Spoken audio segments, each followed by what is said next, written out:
ఓం శాంతి. 7 April 2024 యొక్క అవ్యక్త మురళి ఆధారంగా సంపూర్ణ పవిత్రంగా అయి సంస్కార మిలనం జరుపుకునేందుకు యోగాభ్యాసం చేద్దాము. ఓం శాంతి. నేనొక ఆత్మను. ఒక సుందరమైన అలౌకికమైన జీవిత యాత్రలో ఉన్నాను. నా జీవితం యోగి జీవితం. శివ్ బాబా నుండి తేజోమయమైన తెల్లని కిరణాలు నా మస్తకంపై పడుతున్నాయి.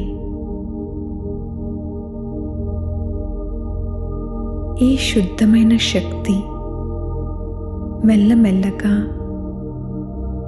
నా పూర్తి శరీరం అంతటా వ్యాపిస్తున్నట్టు అనుభవం అవుతుంది. ఈ శీతలమైన పాజిటివ్ ఎనర్జీ నా స్మృతులన్నింటిలో కూడా వ్యాపిస్తుంది.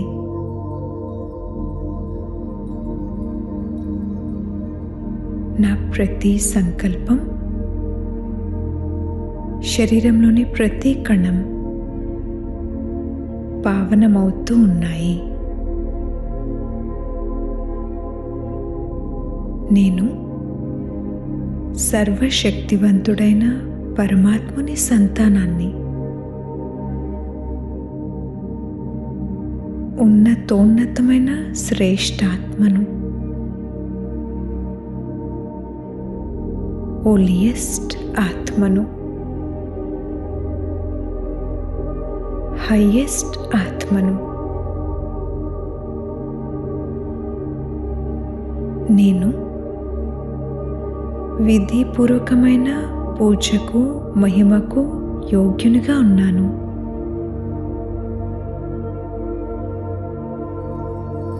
నేను మొత్తం కల్పంలో నిర్విఘ్నమైన, అఖండమైన, స్థిరమైన విశ్వరాజ్యానికి అధికారి ఆత్మను. నేను పరమాత్ముని వారసత్వానికి అధికారిని. నేను పరమాత్ముని ప్రేమకు అధికారిని.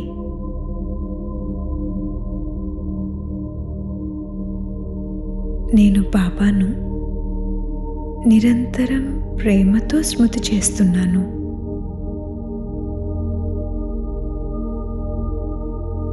నేను నిత్యం బాబా స్మృతిలో ఉంటాను. మరియు బాబా కూడా నిత్యం నాతో పాటు ఉంటారు. నేనెప్పుడూ ఒంటరిగా ఉండను. 1000 భుజాల బాబా నాతో పాటే ఉంటారు.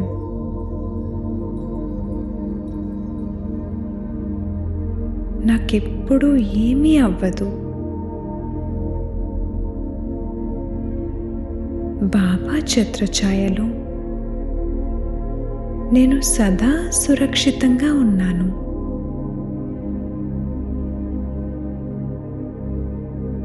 నేను నాకు సహాయకులైన ఆ సర్వశక్తివంతుడైన తండ్రి స్మృతిలో నిరంతరం ఉంటాను. నిద్రిస్తున్నప్పుడు, మేల్కొని ఉన్నప్పుడు, కర్మలు చేస్తున్నప్పుడు, సేవలు చేస్తున్నప్పుడు నాతో పాటే ఉండడానికి బాబా వచ్చారు. శివ్ బాబా మరియు బ్రహ్మ బాబా ఇరువురు నాకు సహాయకులే. సర్వశక్తివంతుడైన బాబాతో నాకున్న సంబంధం జన్మజన్మల సంబంధం. నాలో వారి స్మృతి నిత్యం ఇమర్జ్ అయి ఉంటుంది. ఆ ఇమర్జ్ రూపంలో ఉన్న స్మృతి ద్వారా నాకు సదా ఆత్మిక నశ, శక్తి, సహయోగం, సఫలత లభిస్తూ ఉంటాయి.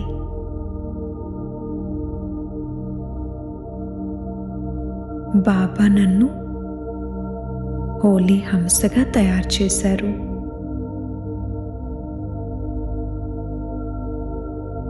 ఇప్పుడు సమయం సంపూర్ణతకు సమీపంగా ఉంది. కావున నా ప్రతి సంకల్పం పవిత్రంగా ఉంటుంది. సంపూర్ణ పవిత్ర మనసు ఉన్న కారణంగా బాబా ఎవరు ఎలా ఉన్నారో వారిని అలాగే స్మృతి చేస్తున్నాను.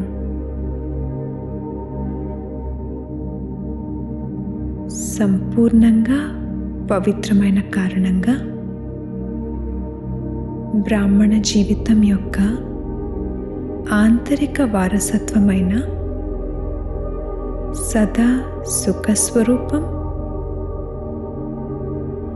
శాంతస్వరూపం, మానసిక సంతుష్టత నాకు అనుభవం అవుతున్నాయి. ఇప్పుడిక బాహ్య సాధనాలతో లేక పై సేవలతో నన్ను నేను సంతోషపెట్టుకోవటం లేదు. దాని నుండి దూరంగా ఉంటున్నాను. నేను సత్యమైన హృదయంతో భగవంతుని సేవ చేస్తున్నాను. తద్వారా సత్యమైన సంతుష్టత, యోగయుక్తమైన శక్తిశాలి స్థితి అనుభవం అవుతున్నాయి. నేను మనస, వాచ, కర్మణ పవిత్రతతో జమా ఖాతాను పెంచుకునే ఆత్మను.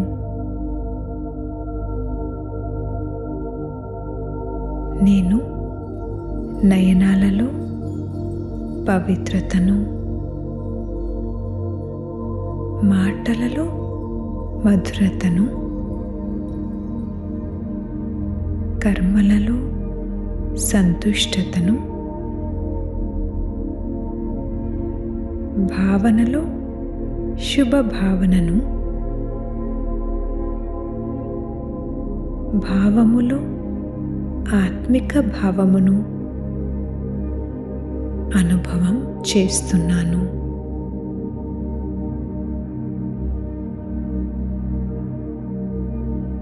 అపవిత్రత యొక్క అంశాన్ని కూడా కాల్చివేసి పవిత్రంగా అయి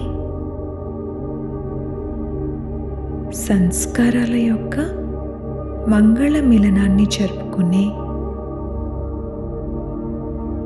హోలియెస్ట్ ఆత్మను.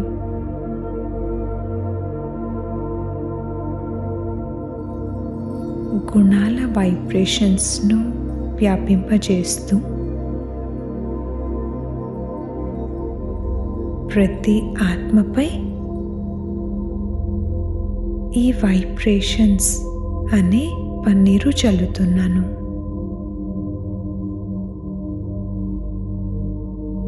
ఈ పురుషార్థాన్ని బహుకాలం బట్టి చేస్తూ ఉన్నాను. నేను బహుకాలపు అభ్యాసం ద్వారా అంతిమ సమయంలో మోసం నుండి రక్షించబడతాను. నేను ఎవర్ రెడీగా అయి సమయాన్ని సమీపంగా తీసుకొచ్చే ఆత్మను, సమయం అనే పర్దాను తెరిచే ఆత్మను,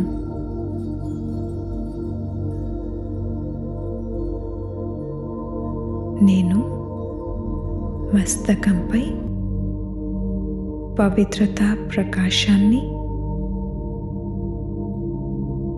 ప్రకాశ కిరీటాన్ని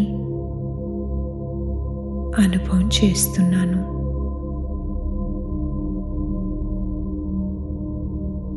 నేను శ్రేష్ఠ పూజ్య ఆత్మను. ఇదే స్థితిలో యోగయుక్తంగా ఉంటూ ప్రతి కర్మను చేస్తున్నాను. ఓం శాంతి.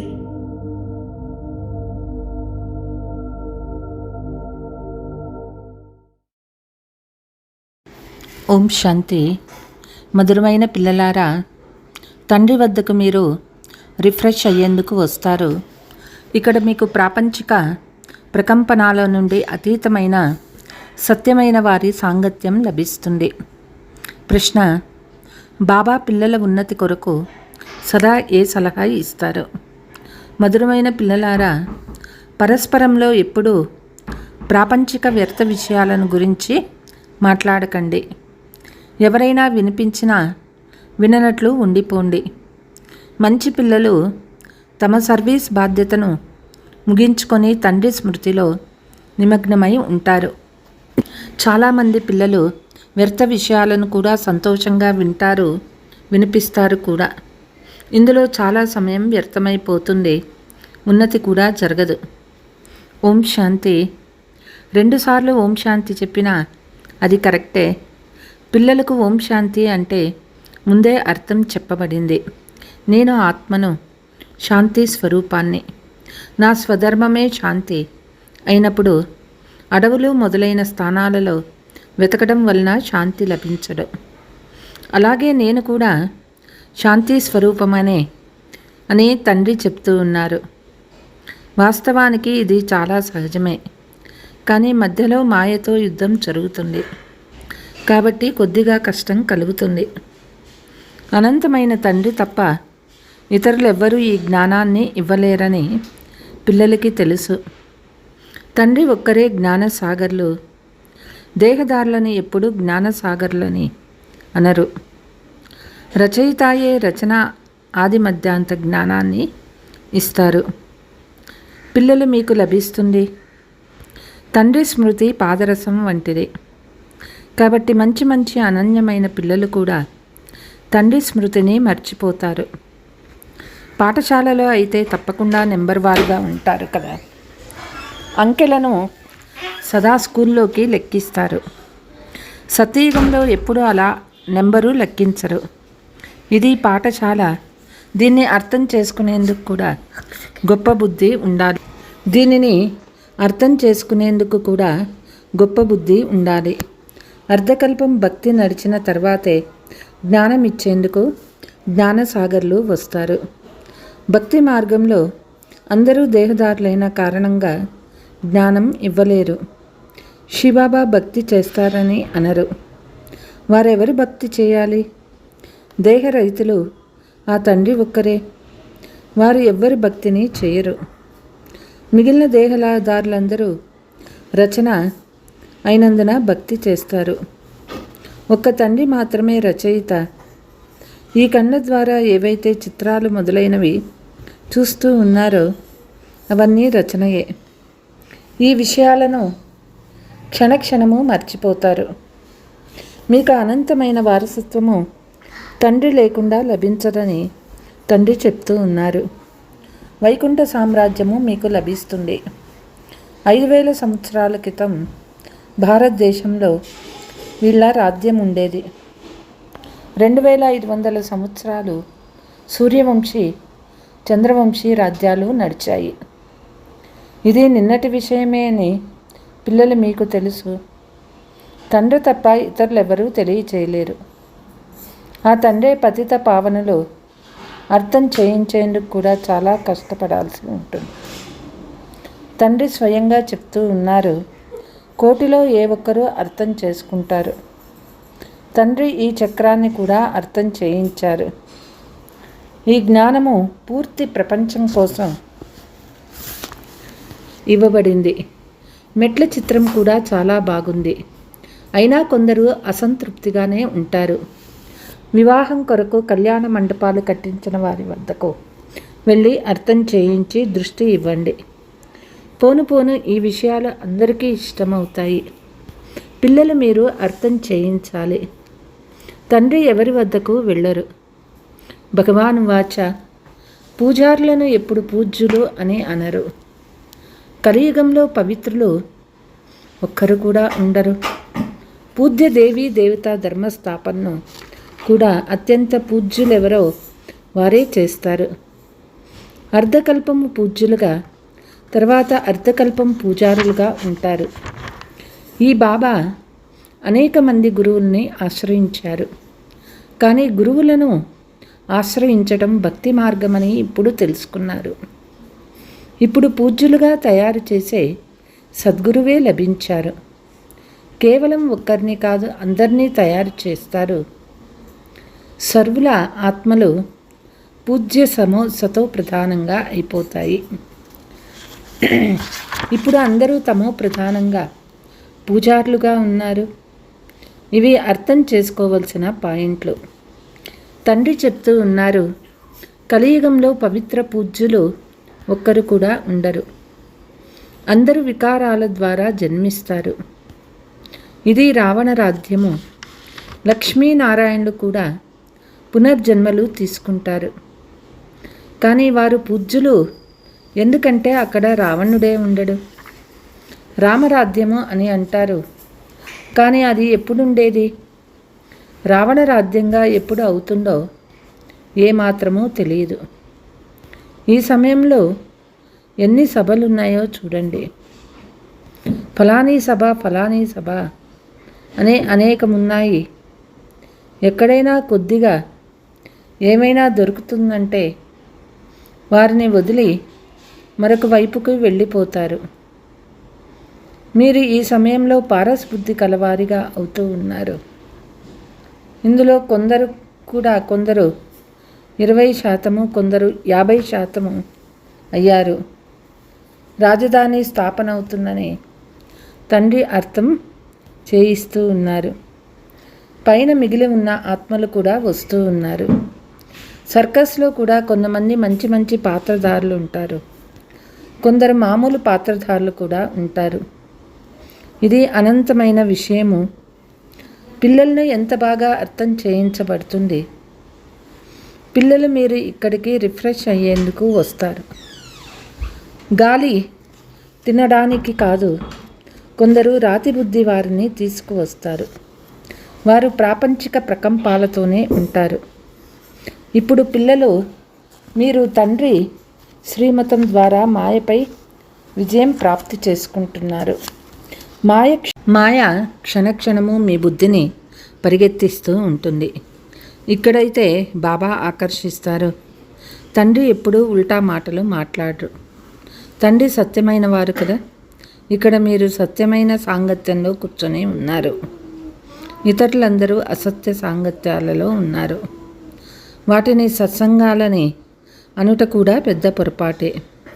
సత్యమైన వారు ఒక్క తండ్రేనని మీకు తెలుసు. మనుషులు సత్యమైన పరమాత్ముని పూజిస్తారు. కానీ ఎవరిని పూజిస్తారో వారికి తెలియదు. కాబట్టి దాన్ని అంధశ్రద్ధ అని అంటారు. అగా ఖాన్ గారికి ఎంతమంది శిష్యులు ఉండేవాళ్ళు. వారెక్కడికి వెళ్ళినా మంచి బహుమతులు లభిస్తాయి. వజ్రాలతో తులాభారం చేస్తారు. నిజానికి ఎవ్వరూ వజ్రాలతో ఎప్పుడూ చూచలేరు. సత్యయుగంలో వజ్ర వైడూర్యాలు మన కోసం రాళ్లతో సమానము. వాటిని భవనాలలో పొదిగిస్తారు. ఇక్కడ వజ్రాలు దానంగా గ్రహించగలరని ఎవరూ లేరు. మనుషుల వద్ద ధనం చాలా ఎక్కువగా ఉండటం వల్ల దానం చేస్తారు. అయితే ఆ దానము పాపాత్ములకు చేయటం వల్ల దానం ఇచ్చే వారిపై కూడా పాపభారం పెరుగుతుంది. అజామిల్ను వంటి పాపాత్ములుగా అవుతారు. భగవంతుడు కూర్చొని అర్థం చేయిస్తూ ఉన్నారు, మనుషులు కాదు.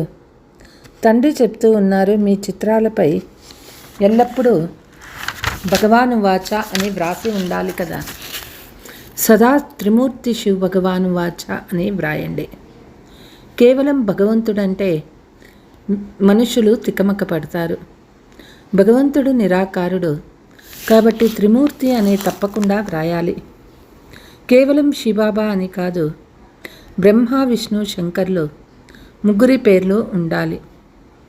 బ్రహ్మ దేవతాయ నమః, తర్వాత వారిని గురువు అని కూడా అంటారు. శివశంకర్లు ఒక్కరే అని అనేస్తారు. ఇప్పుడు శంకరుడు ఎలా జ్ఞానాన్ని ఇవ్వగలుగుతాడో అమరకథ అని కూడా ఉంది. మీ అందరూ పార్వతులే. తండ్రి పిల్లలైన మిమ్మల్ని అందరినీ ఆత్మలుగా భావించి జ్ఞానం ఇస్తూ ఉన్నారు. భక్తికి ఫలాన్ని భగవంతుడే ఇస్తారు. ఉన్నవారు ఒక శివబాబాయే. ఈశ్వరుడు, భగవంతుడు మొదలైన వారు కూడా లేరు. శివబాబా అనే పదము చాలా మధురమైన పదము. తండ్రి స్వయంగా మధురమైన పిల్లలారా అని అంటారు. కాబట్టి వారు తండ్రి అయినారు కదా. తండ్రి అర్థం చేయిస్తూ ఉన్నారు, ఆత్మల్లోనే సంస్కారాలు నింపబడతాయి. ఆత్మ నిర్లేపి కాదు. నిర్లేపి అయితే పతితంగా ఎందుకు అవుతుంది? లేక్ తప్పకుండా ఉంటాయి. అందుకే పతితంగా అంటారు, భ్రష్టాచారి అని అంటారు. దేవతలు శ్రేష్టాచారులు, మీరు సర్వగుణ సంపన్నులు, మేము నీచులము పాపలము అని మనుషులు దేవతల్ని మహిమ చేస్తారు. అందువల్లే స్వయాన్ని దేవతలమని చెప్పుకోరు. తండ్రి కూర్చొని మనుషుల్ని దేవతలుగా చేస్తారు. గురునానక్ గ్రంథంలో కూడా వారి మహిమ ఉంది. సిక్కులు సత్ శ్రీ అకాలనని చెప్తారు. అకాలమూర్తి అయిన వారు సత్యమైన సద్గురు కాబట్టి వారిని ఒక్కరినే గౌరవించాలి, అంగీకరించాలి. చెప్పేది ఒకటి, చేసేది మరొకటి. అర్థం కొంచెం కూడా తెలియదు. సద్గురు అకాలుడైన తండ్రే స్వయంగా కూర్చొని అర్థం చేయిస్తూ ఉన్నారు. మీలో కూడా నెంబర్ వార్గా ఉన్నారు. సన్ముఖంలో కూర్చొని ఉన్న ఏమీ అర్థం చేసుకోలేరు. కొందరు ఇక్కడి నుండి వెళ్ళగానే వదిలేస్తారు. పిల్లలారా, ఎప్పుడూ ప్రాపంచిక వ్యర్థ విషయాలను వినకండి. బాబా చెప్తూ ఉన్నారు, చాలామంది అటువంటి మాటలను చాలా సంతోషంగా వినిపిస్తారు. తండ్రి మహావాక్యాలను మర్చిపోతారు. వాస్తవానికి మంచి పిల్లలు తమ సర్వీస్ బాధ్యతను నిర్వహించి మళ్ళీ తమ మస్తీలో ఉండిపోతారు. కృష్ణుడు మైడు క్రైస్తవులకు చాలా సంబంధం ఉంటుందని తండ్రి అర్థం చేయించారు. కృష్ణునికి రాజధాని ఉంటుంది కదా. లక్ష్మీనారాయణులనే పేరు తర్వాత వస్తుంది. వైకుంఠం అనగానే వెంటనే కృష్ణుడు గుర్తుకు వస్తాడు. లక్ష్మీనారాయణుడు కూడా గుర్తుకు రాదు. ఎందుకంటే కృష్ణుడు చిన్న బాలుడు. చిన్నపిల్లలు పవిత్రంగా ఉంటారు. పిల్లలు ఎలా జన్మ తీసుకుంటారో కూడా మీరు సాక్షాత్కారాలలో చూశారు. నర్సు నిలిచి ఉంటుంది తల్లి వద్ద, వెంటనే చేతిలోకి తీసుకొని సంభాళిస్తుంది. ఇవన్నీ మీరు సాక్షాత్కారం చేసుకున్నారు. బాల్యము, యవ్వనము, వృద్ధాప్యము వేరువేరుగా పాత్రను అభినయిస్తుంది. ఏమి జరుగుతుందో అదంతా డ్రామాయే. అందులో ఎలాంటి సంకల్పాలు రాదు. ఇది తయారైన డ్రామా కదా. డ్రామా ప్లాన్ అనుసారము మన పాత్ర కూడా నడుస్తూ ఉంటుంది. మాయ కూడా ప్రవేశిస్తుంది. తండ్రి కూడా ప్రవేశిస్తున్నారు. కొందరు తండ్రి మతాన్ని అనుసరిస్తారు, కొందరు రావణ మతాన్ని అనుసరిస్తారు. రావణుని ఎవరు? అతన్ని ఎప్పుడైనా చూశారా?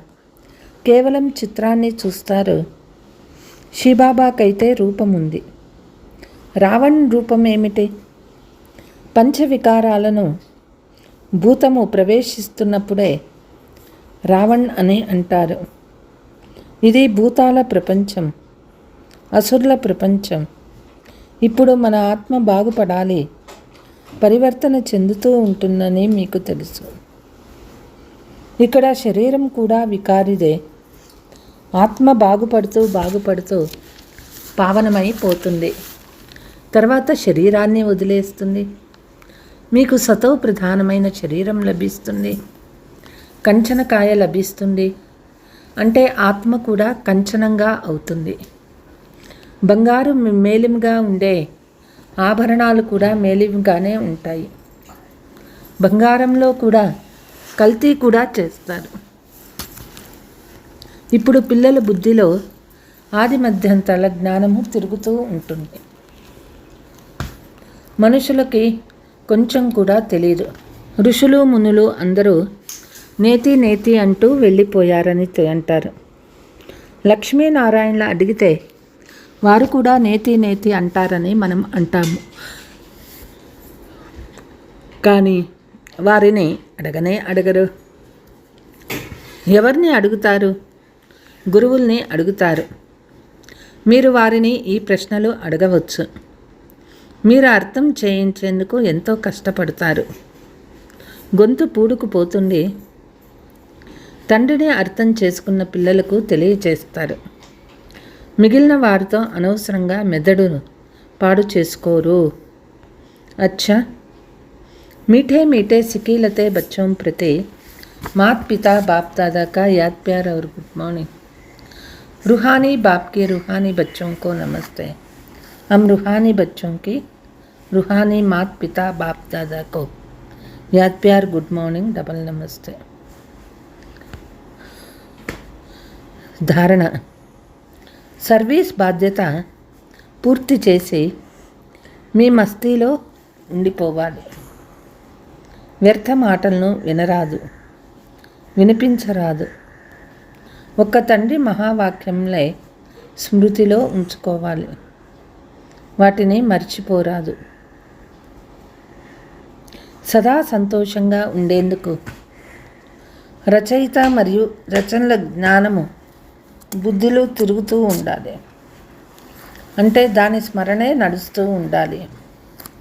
ఏ విషయంలో కూడా సంకల్పము నడవరాదు. దాని కొరకే డ్రామాను బాగా అర్థం చేసుకొని పాత్రను అభినయించాలి. వరదానము. మైపన్ను బాబాలో ఇమిడ్చి వేసి నిరంతర యోగి సహజ్ యోగి భవ.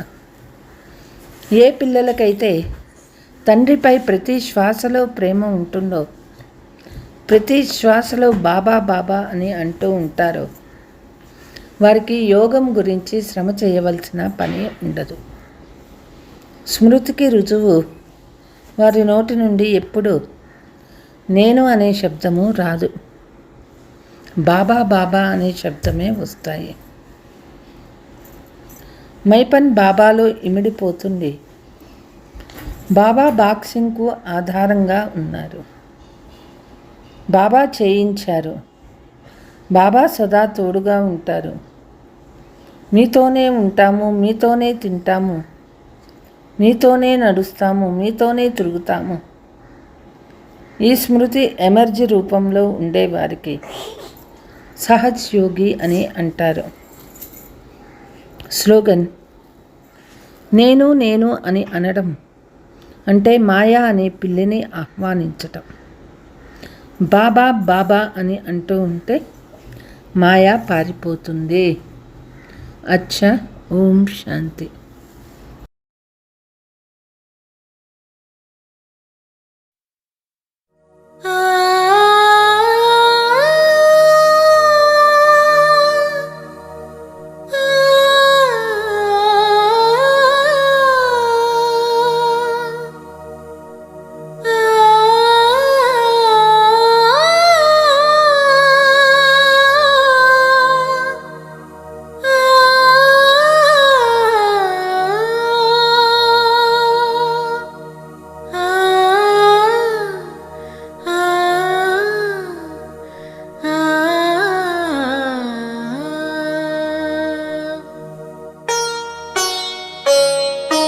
నవీన కిరణ పునవోదయాన చేరవి మనసా శాంతిధామం. నవీన కిరణ పునవోదయాన చేరవి మనసా శాంతిధామం. అదిగో బాబా మధుర స్వరం అలా సాగిపో క్షణం క్షణం. నవీన కిరణ పునవోదయాన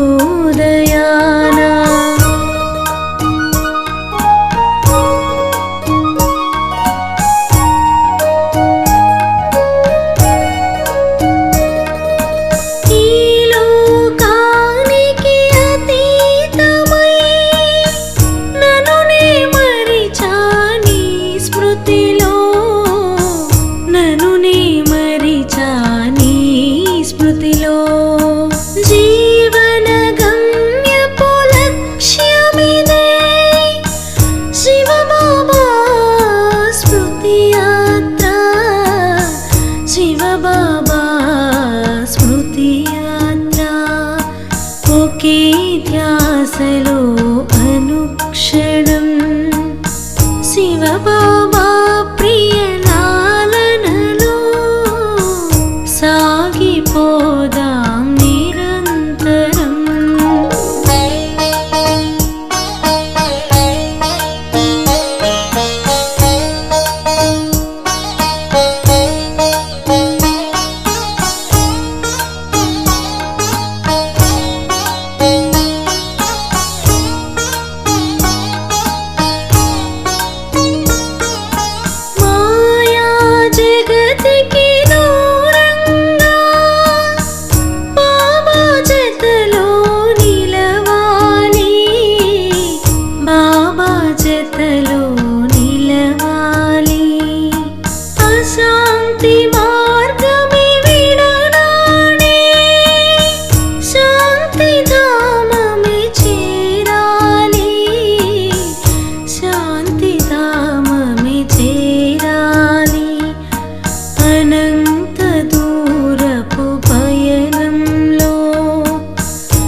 రామం